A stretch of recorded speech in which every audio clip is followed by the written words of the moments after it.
آدم علیہ السلام کی جو تخلیق ہوئی تو پہلے پتلا بنایا گیا، پہلے آنکھ ناک کان منہ ہاتھ سب کچھ بنایا گیا. یہ ناف نہیں بنایا گیا تھا، یہ ناف ہم لوگ دیکھ رہے ہیں نا، یہ ناف نہیں بنایا گیا تھا. وہ پلیٹ کا پلیٹ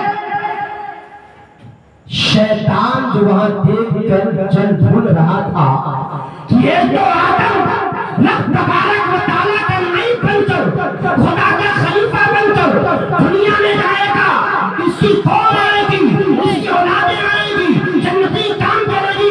اس لیے حسد اور جلن میں اس شیطان نے حضرت آدم علیہ السلام کے پیٹ پر تھوک دیا. تو کون سا حصہ تھا جو ناف ہے نا، یہ ناف یہاں پر آ کر کے شیطان کا تھوک پڑا. جب تھوک پڑا تو اللہ نے جبریل سے فرمایا یہ شیطان آدم کے پتلے پر تھوک دیا ہے، ایسا کرو کہ اسے نکال کر کے پھینک دو. آدم علیہ السلام کے پتلے پر حضرت جبریل امی لے جاتے ہیں بمثل ہاتھ کو اور وہاں سے مٹی نکال کر پھینک دیتے ہیں، وہاں سے مٹی نکال کر کے پھینک دیتے ہیں، اور اللہ نے اسی مٹی سے اس کتے کی تخلیق فرمائی. جو کتا پیدا ہوا ہے نا آدم علیہ السلام کی ناف کی جو مٹی تھی، اسی مٹی سے اس کتے کو رب تبارک و تعالیٰ نے تخلیق فرمائی. اب کتے میں خاصیت ہے، کتے میں یہ خاصیت ہے کہ جب یہ کتا سوتا ہے تو بڑا چین کے دن سوتا ہے. ایک خاصیت یہ ہے کہ کتا کاٹتا بھی، کتا کاٹتا بھی، کتا بھونکتا بھی. اب یہ کتا کاٹتا کیوں ہے؟ رعایت پڑھ کے مفسرین کرام فرماتے ہیں یہ کتا اس لیے لوگوں پر بھونکتا ہے، یہ کتا اس لیے لوگوں کو کاٹتا ہے کہ اس کی جو جسم بنا ہے اس مٹی سے بنا ہے جس پر شیطان کا تھوک پڑا تھا، اس لیے کاٹتا ہے. اب یہ چین کی نیند کیوں سوتا ہے؟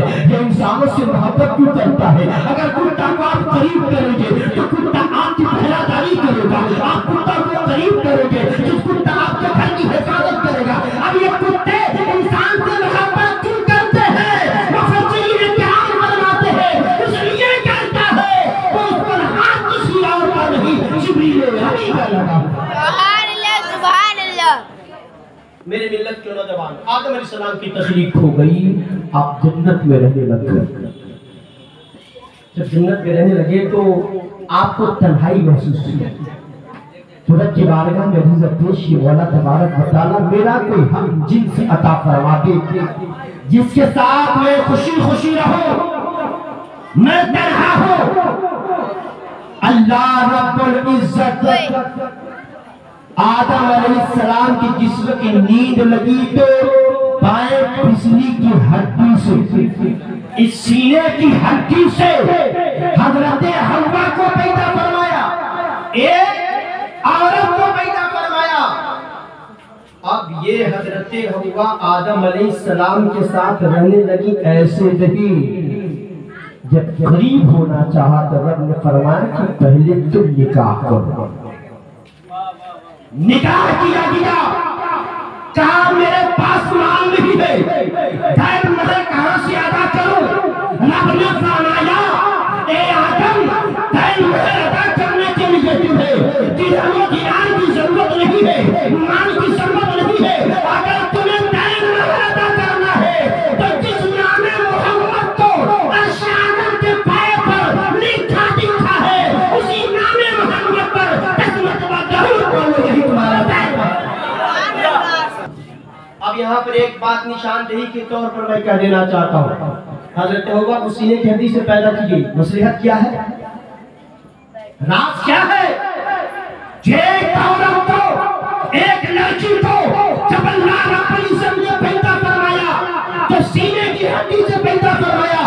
اگر رب چاہتا تو آدم کی سر کی کھوپڑی سے، سر کی ہڈی سے ایک عورت کو پیدا کر دیتا. اگر رب تبارک و تعالیٰ چاہتا تو پیر کی ہڈی سے ایک عورت کو پیدا کر دیتا. لیکن اللہ نے سر کی کھوپڑی سے نہیں پیدا کیا عورت کو. اللہ نے ایک عورت کو جو پیدا کیا تو پیر کی ہڈی سے پیدا نہیں کیا. اسی لیے کہ دنیا والے کہیں یہ نہ سمجھ رہے کہ جب ایک عورت میرے نکاح میں آئی ہے، دلہن بن کر کے آئی ہے، جس کا مقام اتنا اونچا ہے کہ سر پہ بیٹھا ہے، اس لیے اللہ نے سر کی کھوپڑی سے پیدا نہیں کیا کہ ماں باپ کو کچھ خیال مت کرو، ہونے والی اہلیہ کو سر کو سوار کر لو۔ اللہ نے سر کی کھوپڑی سے ایک عورت کس لیے نہیں پیدا فرمایا، پیر کی ہڈی سے ایک عورت کس لیے نہیں پیدا فرمایا کہ جب کوئی عورت تمہارے نکاح میں آ جائے تو گھر کی نوکرانی نہ سمجھ لینا، بات بات میں تماچے نہ لگانا، بات بات میں اسے کچھ بول سکتے پیر سے نہ مارنا، بلکہ ایک عورت کو جب اللہ نے پیدا فرمایا تو سینے کے ہڈی سے پیدا فرمایا، زمانے والے کو بتا دیا کیا عورت نہ پیر سے مارنے کی چیز ہے، عورت نہ سر پہ بٹھانے کی چیز ہے، یا عورت سینے سے لگانے کی چیز ہے، اسے سینے سے لگائے ہوئے یہ مقام اور مرتبہ عورتوں کا ہے۔ اتنا بھی مت چلانا کہ ماں باپ تم سے ناراض ہو جائے، اتنا بھی نہ گرانا کہ پیر سے ہڈیوں نہیں سمجھ لو، فٹ بال نہیں سمجھ لو، نہیں، اللہ نے ان کا مقام بیچ کر رکھا ہے، بیچ منزل پہ رکھو، تمہاری زندگی کی گاڑی آسانی کے ساتھ آگے بڑھتی چلی جائے گی۔ تو میں یہ کہہ رہا تھا کہ آدم علیہ السلام کی تخلیق ہو گئی، حضرت